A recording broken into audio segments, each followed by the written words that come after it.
Hi, welcome back to Straight Line Persuasion.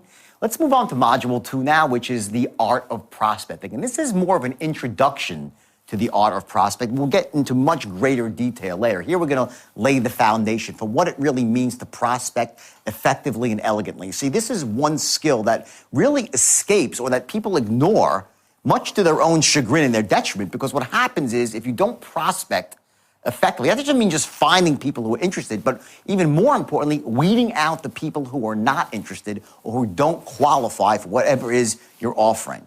See, if you end up not prospecting effectively, number one, you're going to be desperate for people to speak to, so you'll have this sort of uncertainty in your tone, knowing that each person matters so much. And more importantly, you'll be pitching people, whatever it is, your ideas, your concepts, or a product, and these people won't truly be in the universe of your buyers. So after you're done, they don't buy from you or don't, sign up for whatever it is that, your vision or whatever it is, your idea. You'll start saying, geez, do I sound bad? Am I doing something wrong? When in fact, you're doing nothing wrong. You simply are talking to people who you shouldn't be talking to. So I want you to learn those lessons very carefully here. Focus on it. Write the notes in your action book here to make sure that you really get this one, because this is going to set you up to have a much easier time of it down the road. Now, we're going to cover a couple of other things in this module, too, some very important foundational aspects. One thing you'll see is something called an action threshold. And what that is, it's the point when someone actually says, yes, I'll do it. How do you get someone to that action threshold where they take a buying action? And you're going to learn the key elements that you have to accomplish to get them to the action threshold. You're going to learn the three things that you have to portray yourself through tonality and body language, not so much your words, but your tonality, how you say the words. You're going to learn how to capture someone's attention and imagination virtually instantly, sometimes less than 1/24 of a second, and at the most, 4 seconds. You'll also learn some other key things about what holds people back from buying, what promotes people to buy. And again, it's at an introductory level, but I want to give you the basic building blocks here. So when we discuss it down the road here in Module 4 and 5 and 6, you're going to say, oh my God, I get it, and you'll start being able to connect all the dots. So I want you to go at this module, play full out with it, and remember, now you're learning a system. And the key with a system is that it allows you with a predictable set of actions to get basically the same result every single time. I see people without a system, they're like hamsters on a spinning wheel. They run and they run and they run and don't get anywhere fast. So if you haven't had success persuading before or selling or influencing, it's probably because you just didn't have a system. This is the most powerful and most effective system for persuading people that was ever invented. And, it wasn't just my work, just so you know. I had the straight line persuasion, which was my initial core, but I went through my own period where I literally went out and read every book, bought every DVD, listened to every single tape, and I really gleaned from the best and brightest minds in sales and influence, and I adopted that as part of my system, because that's what people do. They want to be successful, you model. So I want you to use my system here as your ultimate resource guide when you're looking to influence, and take this art of prospecting to heart. Because believe me, if you get this part right, everything else is going to seem very easy. So enjoy the module, take notes in your action book, and I'll see you soon.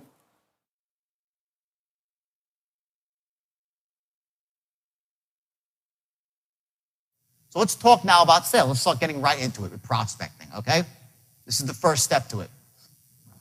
The first thing you have to realize when you're a prospector, okay, you're not trying to turn crap into gold. The biggest mistake salespeople make is they try to turn non-buyers into buyers, okay? Just look at it like this. As a prospector, they call prospecting like a gold prospector, right? When you see a guy in the movies and he's prospecting for gold and he's got a pan, right? And he's in the water and he's throwing it through the water, right? Is he trying to turn the water into gold? He's going through gallons and gallons and hundreds and thousands of gallons of water looking for one nugget. You get that? You're not looking to take the water and make the water into gold. You're looking for the nugget. That's what prospecting is. If you go out there and look for, let's say, a room of 100 people, okay? Let's talk of 100 people, okay? Okay? You have people that are ready. You have people that are still shopping. They're not actually ready to make a decision yet. Okay? You have people that are just curious, kicking the tires. And you have people that are dragged someplace and they're never going to buy. Let's go through this for a second. Watch the numbers here. In any given room, okay, you're going to have, let's say, 30 people of 100. 30 people who are ready to buy. And it could be 20 people depending on your industry or what you're doing. But there's a certain X number of people that are actually in the market for your product and they know they need it. These are people that are at a point where they say, you know, I'm stressed out. They know they got to take action. That's your best buyer. They're not quite lay downs, but they're pretty close. They know they want to buy. The next group are those that are still shopping, right? But they're motivated. They say, hey, you know, let's say it's a car, for instance. They walk in, they want to buy a new car. You know they can wait a little bit, but they got to make the decision sooner or later, okay? That's this group here. Let's say this is 30 people too. Next are the people that are just curious, the looky-loos, okay? They're kicking the tires. They have apathy about it. Like, I could buy today, I could buy tomorrow. One of these days I'll get around to it. That's your next group, right? And let's say those are 30 people too. Lastly, okay, last group, you have 10 people here that were dragged and that will never buy from you, okay? Now, depending on the situation, okay, what business that you're in, let's say you're in, for instance, credit repair. I know some of you are in credit repair. Who's in credit repair here? Great, you got a couple, perfect. Let's say you're in credit repair, right? And you're giving a seminar. And you're in a seminar room and you're trying to get 50 people in a room and you're trying to figure out, who are the buyers in the room. In any given room like that, you're going to find 10 people that will never buy. They were just dragged there. Maybe their credit's not that bad. They have no need for your product, or it's bad, but they don't care. They're past the point where they even give a shit about it, okay? That's the lowest group here, okay? They don't care. Next up, the 30 people who are curious, okay? They're not very good buyers, these people. They're there, but they're like, I don't know. I don't really care about my credit. Maybe I'll do it one day, maybe I won't, okay? These people, again, not good, okay? This group here, the next group up, which is these people that are still shopping, they're in power right now, okay? They're going to go out, they're going to get their credit fixed somewhere, somehow. They're going to do it, but maybe not today.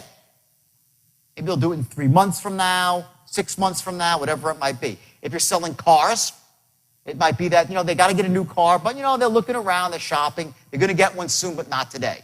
That's this group right here, okay? Good group. And lastly, you have the group on top, which are ready right now, and they're stressed out about it. These are the people that know they have to make a decision quickly. Okay? What happens is this, and I see this when I go into companies, typically what I will do is I will listen to them on the phone or making presentations for like a couple of hours before I actually speak to them. And what I'll notice is that when they get one of these people on the phone, it might take them like an hour to close them, when it should take 5 minutes. They'll spend just as much time with this person as they will with this person. See, this person's a great buyer here. The person that's still shopping, but is not quite what's called the action threshold. And the action threshold means that when their doubts about why they should buy diminish to the point where they're below the necessity to buy right now. That's called your action threshold, when you will actually take action and buy a product. So what we're going to be doing with the straight line, by the way, is we're going to be learning how to, A, lower their action threshold, and also raise up their needs for buying. We're going to actually show them why it makes more sense to buy now, and at the same time, we're going to reduce their barriers of what's holding them back. You're going to go in both directions at the same time, okay? So your buyers here, remember, your buyers are here, and your buyers are here. The numbers I hear are 20, 30, okay? So 50% of the people are potential buyers. These people, they're a waste of your time. You want to qualify them out quickly. You want to be making presentations to people who have a shot of buying, not trying to twist somebody's arm into buying when they shouldn't. It's the biggest mistake that novice salespeople make. And then what happens is they get really crappy intelligence because of that. In other words, you go out there, you're like, I don't get it. I sound really good and no one's buying. Well, they were never going to buy. And they say, geez, I'm so dejected. No one wants to buy today. No one wants my product. They never wanted it in the first place. You do not want to be making presentations to people who, A, do not really want your product, B, do not really need your product, and C, can't afford your product. Money. You're going to qualify, I'm going to show you how to qualify people out quickly for money if they can't afford it. You're like, well, I don't want to ask them because maybe they'll be lying. No. I'm going to show you a way you can actually find out if they can't afford your product. If they can't, don't waste your time or theirs. Maybe you'll send them somewhere else that's cheaper, that's not as good as your product, to do the right thing for your customer. You get the customer back one day. That's true selling. That's how you build a long-term relationship. But if you're out there right now, I'm sure some of you are doing this right now, you're pitching people that should not be pitched and wondering why you're not closing. They never would buy. So you got to ice these people out quickly and elegantly in the first couple of minutes of your prospecting call, okay? And you do it through questions, okay? Shame on you if you're a salesperson and you don't have a script that you're going from. It's the biggest mistake you can make as a salesperson. Now, there's an art I'm going to teach you right now in about 5 minutes of how to read from a script without sounding like you're reading from a script. Because if you sound like you're reading from a script, you're dead. You're not like, hello, Mr. Jones, it's Jordán Belfort. How are you today? Good. Reason for the... That's not what you do. I'm going to show you an art of tonality here, which is literally going to change your life. Promise you, it'll wake up something inside you. You're going to be shocked about how powerful tonality is. And you're going to learn to take a script. I'm going to show you how to write them specific. I'm going to give you a template, how to write a script for your industry, for everybody's. And you're going to get a bulletproof way to write the perfect presentation, because most sales presentations suck. And I've seen, I go out to companies, what I do, they suck. They're awful. They're destructive. Okay? Most of them, they list benefit. Right up front, they slam the benefits up front, right? And guess what? They ain't buying anyway. People don't buy right away. You can tell people all the wonderful things about your product, all right? But there are other issues that stop them from buying that need to be uncovered, so you don't just throw your best stuff out there right away. You want to keep your powder dry. Write that down, please. You want to keep your powder dry. That's an old military saying about not firing off all your big ammo when you're 5 miles away from the enemy. Not that the salesperson, the client's your enemy or your prospect's the enemy, but the metaphor goes that you want to save your best stuff, your most effective stuff, for when it matters. And there's a certain give and take. Listen, this goes back to when we were 5 years old. And our mommies and our daddies said, don't take candy from strangers, or don't trust the salesman that comes to your door. We were fed limiting beliefs about buying and taking action, about being, making a decision and looking stupid, since we're this big. And those beliefs are in your head. They're in everyone's head. Now, some people like me, I'm what you call a buyer. I'm the easiest sell in the world. I really, who here is an easy sell? Most salespeople are, right? Some people are really tough nuts, okay? They just don't want to buy. Why? What does that really mean when someone's not a buyer? What it means is they have beliefs about buying stuff that there's something wrong with it. They're held back. They have these limiting beliefs about buying. So you might go out there and you say to someone, listen, my product is A, B, C, D. It's the best. It does all these wonderful things. And I'm this, I'm that, I'm great. I'm this greatest guy in the world. My company's ethical and honest. They stand behind the product. And everything is great. And they still don't buy. You're like, what the hell happened? I made the greatest presentation of my life. They love my product. Who's ever had this where you know that they liked you? Raise your hand if you've ever had a situation, right? Where you've had everyone, right? If you're not raising your hand, you're lying, okay? You've all had this, okay? Where you've made the greatest presentation. You knew they needed your product. They loved you. You had great rapport. And they still didn't buy. What is that about? Why are they not buying? Guess what? It's beliefs that they have. And those people are your best customers because they won't buy from anybody else once you crack through them. And the straight line, what the straight line shows you is how to get through those people like that. Okay? Through language patterns that go after people's beliefs. Because what happens is this. I talked about action threshold, right? Someone's action threshold, right? This is perhaps the most important concept when it comes to influencing people. The action threshold, what it is, it's this unconscious unconscious set point that somebody has to taking action. At one point, they get motivated to take action. Human beings are not random creatures. We don't do things by accident. We do things for a reason. We always have positive intent with what we do.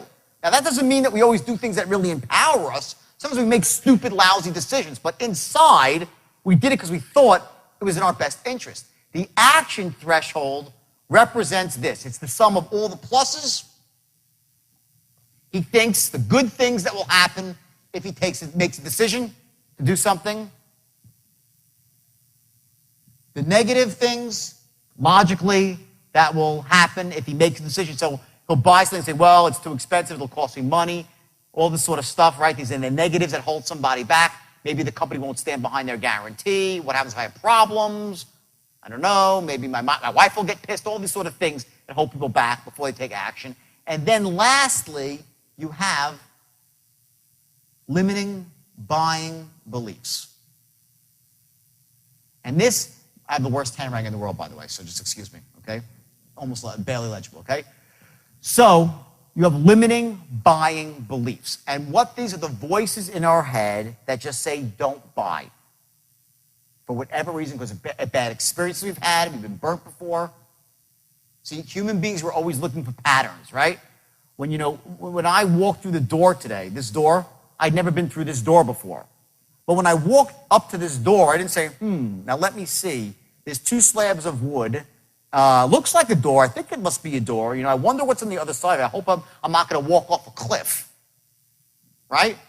Sounds silly. But here's what happens. My brain, your brain, generalizes and creates patterns in the world. So I walked through the door and said, it looks like a door. It must be a door, so I know it's safe on the other side of the door, and I walk through. If you don't think that every time that you're talking to someone and presenting them with an idea, they're doing exactly that, you're kidding yourself. You're kidding yourself. Every time you're trying to close someone, they're running that equation. They just don't realize it. They're running movies out. They're running videos in their head. Here's what happens if I make the decision to say yes, and here's what happens if I don't. Which one causes more pain? Which one gives me more pleasure? That's what's the heart of selling, is to get someone to a point so when they say yes, what's happened is, imagine a scale, right? You have a fulcrum in the middle, right? This is a scale, the worst artist in the world. This is your scale right here, okay? All the pluses are over here, all the minuses are over here, okay? And then what you have is the invisible force, which are the beliefs about buying. Now, if the person has lots of limiting beliefs about buying, this side of the scale, the negative side, this is the negative side here, is going to be a lot heavier. It's going to go down, okay? If the person has really generally good beliefs about buying, like I do, and some of you do, they're easy to close because all it takes is a little bit and the scale drops. When you're going through the straight line from open to close, what you're doing is this. It's very, very simple. As you're moving towards line, you're knocking out negatives, building up positives, and changing their beliefs about buying, all at the same time without them even knowing it. But only, and please again, only do this ethically. Okay, do not do this unethically. Okay, because I know that can sound like, oh, ooh, it's very, and it's sneaky and subversive if you do it the wrong way. But if you do that with people, and they really ought to be buying, are you doing them a service, yes or no? Yes, you are. So if you run this pattern, a straight line pattern on somebody, with any product at all, and what you've done is you've built up all the positive, you wiped out their negatives, they've admitted to themselves, they've said it to you, yeah, it's the greatest thing in the world, oh my God, there's no reason to buy, yes, I love you, I trust your company, and you've done all this stuff, and they've actually admitted to themselves, you got to get them to admit it themselves. Why wouldn't they buy? They're in a box. And what happens, then you run certain tonal patterns, and they close, and they start buying. You will close with a straight line anybody who is closable. You will close anybody who is closable. That is your goal, not 1% less with a straight line to close any human being that can be closed. And I urge you again, one more time I'll say it, do never close somebody who shouldn't be closed. Only do with people that need and that can be benefited by your product. then you can run this pattern on them. Okay? Then you're doing them a service. And afterwards, they'll say, thank you, thank you, thank you. You'll get massive referrals from these people once you run this pattern. And you're only going to do it to empower people. Okay? Now, next slide here. Okay, the funnel. This is a great thing. I actually stole this from somebody else. I'll tell you, his name's Warren. I'm going to give him credit. His name's Warren Gresham. And I love this thing. I rented all these tapes. I wanted to see what everybody in the world was saying about selling. Because, lots of people have great ideas. I had my own theory on it. I want to know what everybody else was saying. And he came up with this thing, which of course is very simple. And we all know this. It's not genius or anything, but it's very powerful. I want to just click through the whole thing and show you exactly what this is. This is your sales funnel, okay? Now, here's the concept, and it's really powerful, okay? It's about working backwards to how much money you want to make, okay? Let's say you want to make $200,000 a year, and that's your goal, to make 200 grand, okay? And your average commission, your end, after you split it with the company, is $2,000, right? So if you say to a new salesperson, you're a manager trying to motivate a new salesperson, right? Set your goal, you got to just go out and make how do you get, I got to make a lot of dials. I got to make a lot, right? What you want to do is take that a lot and actually break it down into a very specific formula that they have and that you have. So if you're a salesperson, you want to get your a lot number. What's a lot for you? I got to make a lot of dials. I got to make a lot of cold calls. Well, what's that number? Here's how you find that number, and it's very, very simple, and it's powerful, because once you have this formula and you're not doing well and you have a slump, you can dissect it and see exactly what you're doing wrong. So let's go through this real quick. Your average sale commission, $2,000, okay? If you want to make $200,000 a year, you'd have to make how many sales a week? 2, right? That's $4,000 a week, $200,000 a year. We're rounding it off, okay? Now to do that, you have to actually get in front of 6 people. You have to get in front of them. Now, if you're selling on the phone, that means you have to get up 6 full-blown pitches to qualified people, right? That's your number, okay? If you make 6 pitches a week, you're going to get your 2. Now, in order to get 6 pitches, you have to have, let's say, 8 appointments, 8 set appointments, because people cancel. They don't show up. You get there, something happened, right? You need to have 8 appointments set on your calendar to get to your goal of $200,000. To do that, okay, you have to have connects, meaning you have to get on the phone with the actual decision maker 40 times per week to get to that point. 40 actual, not like, hello, is so-and-so there? No, that's different. That's a dial, okay? Okay, 40 connects. And lastly, the number of dials. And that is how many times you actually pick up the phone every single week and dial it. Now, in a 5-day week, that's what, 24 dials per day. So you know that if you make 24 dials per day, by hook or by crook, you're going to make $200,000 per year. It's a lot easier to visualize that than you say, I want to make $200,000. Okay? Now, here's the thing. Can you control this? Sales. You can't. Someone else has to say yes. Can you control interviews? No, you can't control that either. Can you control appointments? No. Can you control the number of connects? No. The only thing that you could control in your world, for sure, is dials or cold calls. It's the one element that's always within your control. So if you're a sales manager, you want to give someone a sheet. I'll give you the sheet before you leave. Then you can just copy it for yourself, okay, on your own letterhead. That actually shows you how to keep track of somebody else's production. And if you're a salesperson, just your own. Run this number for 90 days straight, your average number of sales, the average number of connects, interviews, the whole 9 yards, okay? And what happens is, if you fall into a slump, you can start saying, what's not working here? Are my dials too low? Oh, no, actually I'm making $130 a day. I'm doing great there. Am I getting enough connects? No, well, maybe my list is bad.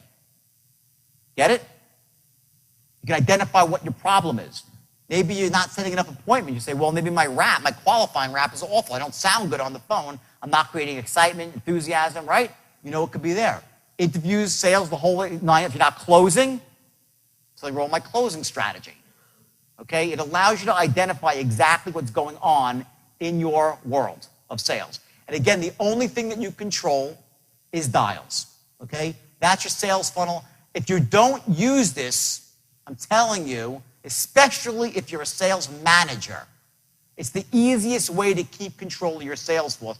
And if you're a new salesperson, it's also very powerful to see what area you need working. Okay? Next.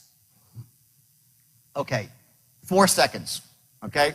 When you're speaking to somebody on the phone, you have 4 seconds, no more than 4 seconds to establish 3 things. And here's what they are. Number 1, that you're enthusiastic as hell. That's number 1. That has to come through instantly from the second they speak to you. Write that down, everybody. Enthusiastic as hell.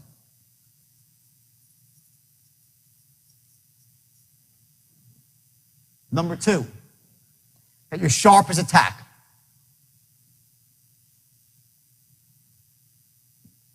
You have 4 seconds. If you don't do this in 4 seconds, you're heavily behind the 8 ball. And number 3,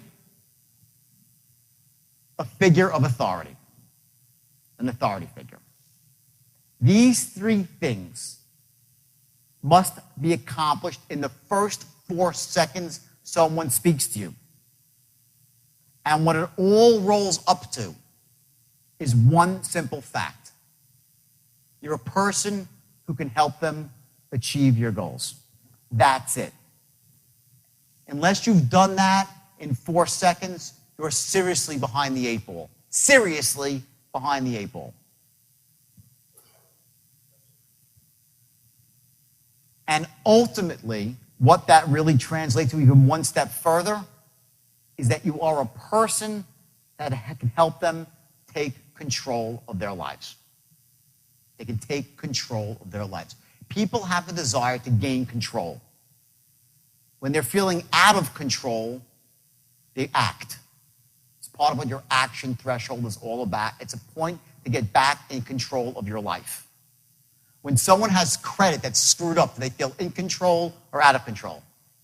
Out of control, right? When somebody wants to buy a new car because their old car's a piece of crap and they drive down the street and people are looking at them, do they feel in control or out of control? Out of control. When somebody is looking to find an investment advisor, a stockbroker, a commodities broker, and they're looking to develop, some kind of path to have a secure financial future, do they feel in control or out of control? Out of control, right? They're looking to get in control by identifying someone that can meet a need, fill a need, help them achieve a goal. So your job as a salesperson is to help people achieve goals and gain control of their life. That's what you're doing. You have 4 seconds to make that, bam, that first impression that you're enthusiastic, sharp as a tack, and a figure of authority.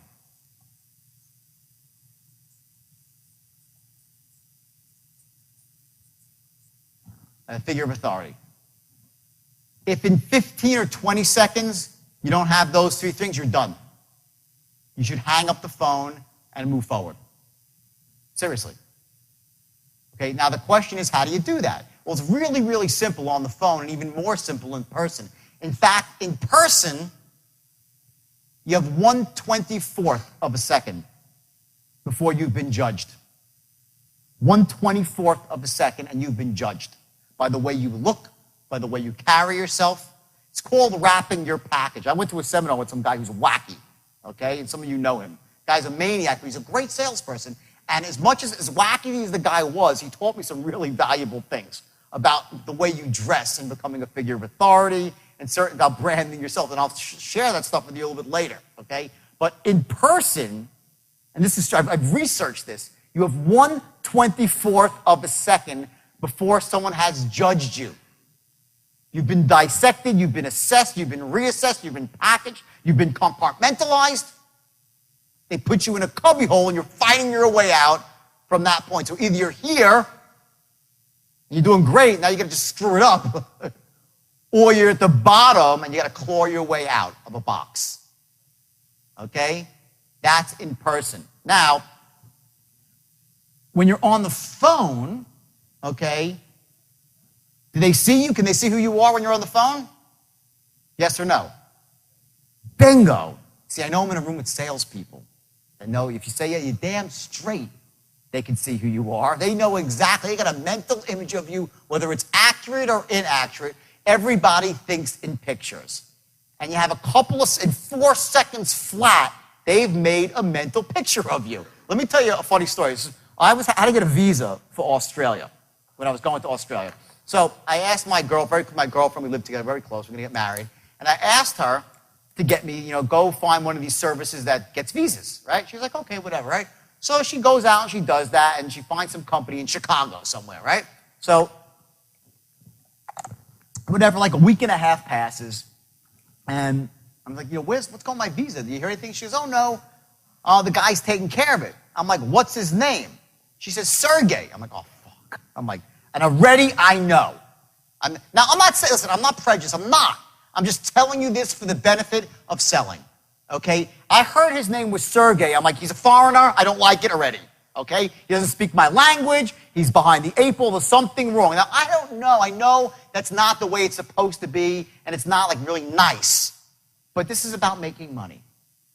It's about being effective, okay? I'm just telling you that the instant I heard his name, I was turned off. Then I'm like, all right, so now Sergey already has an uphill battle with me as his customer, right? So then I said, all right, let me call this Sergey, okay? So I'm just like, I just know, I know, all right? So I pick up the phone, I have a sinking feeling in my stomach about my visa, I dial the number, and I hear, hello? Done. Done. I'm like, he's a goddamn Russian. He's got a beard and a goatee. I can see he's got greasy black hair pulled back, okay? He's got speeds of sweat going down his thing. He's behind a cheap wooden desk in a hole somewhere. I had the whole picture. Now, am I right? Is that who he was or who he wasn't? I don't really know, okay? And I feel bad that my programming, since I was that big, and I come from a really good family where no one's prejudiced. I'm not prejudiced at all. At all. And I despise people who are prejudiced.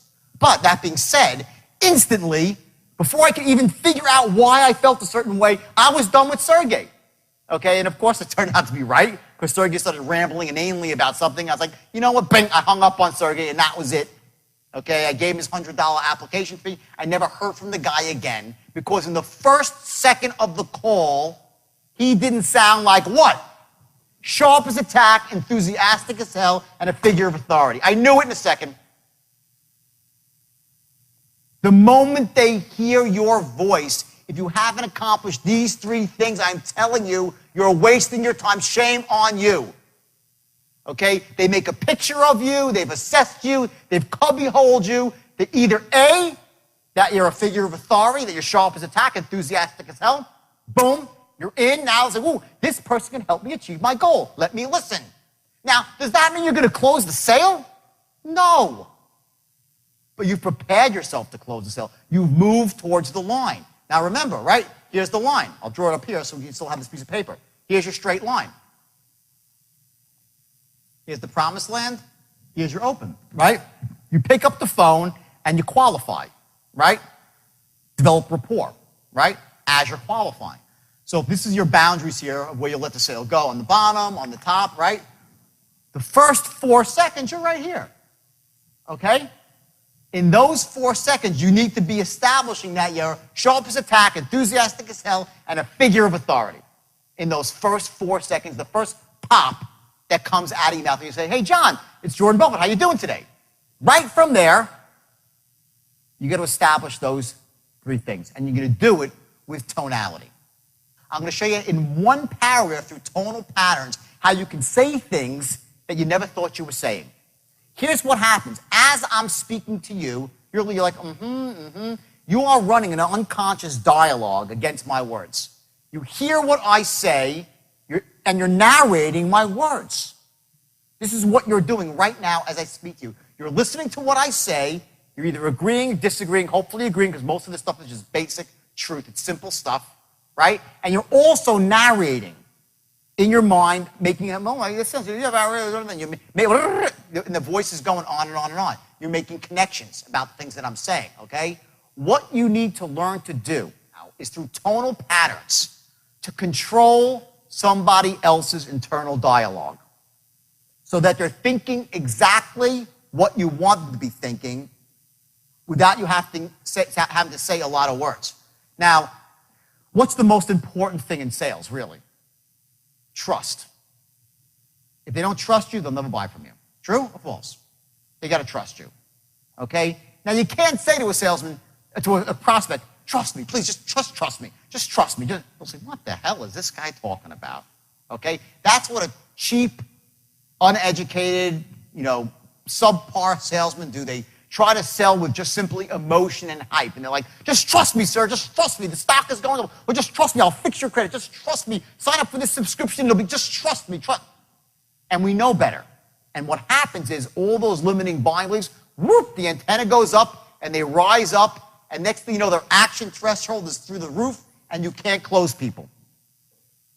By the way you talk, from the very beginning, the tonal patterns that you run, you're going to start lowering their action threshold right from the beginning.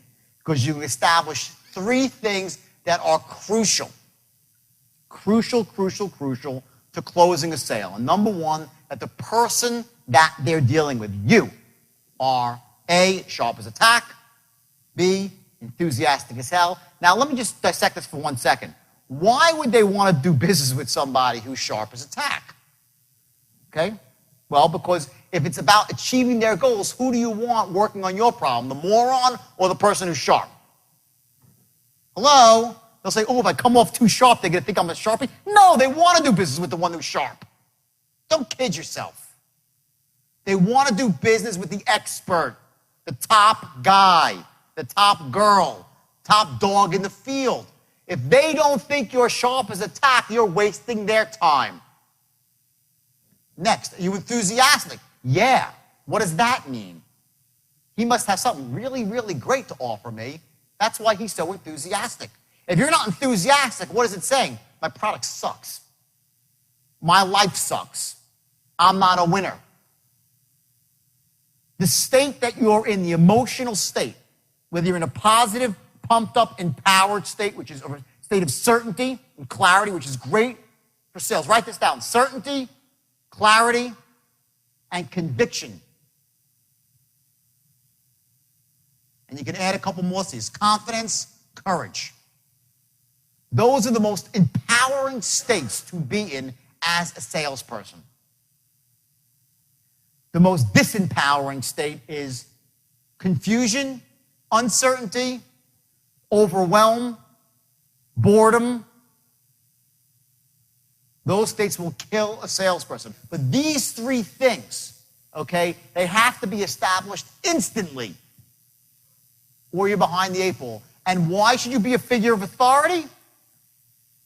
This is perhaps the most important one.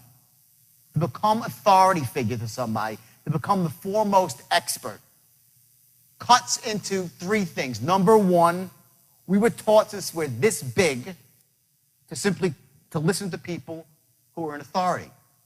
People wear uniforms, policemen, firemen, security guards, okay? Many of them are not, licensed police officers yet. You put a badge on and a uniform, okay? And we just say, we do what they say, go here, we go there. We go left, we go left, right? That's what happens when we're with figures of authority. We listen to them and we follow.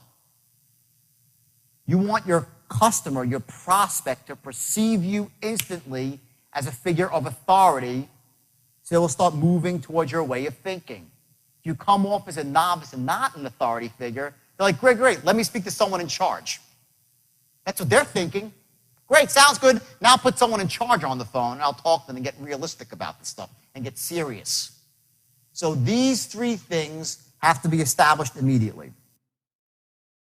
So how did you enjoy Module 2? I bet you did.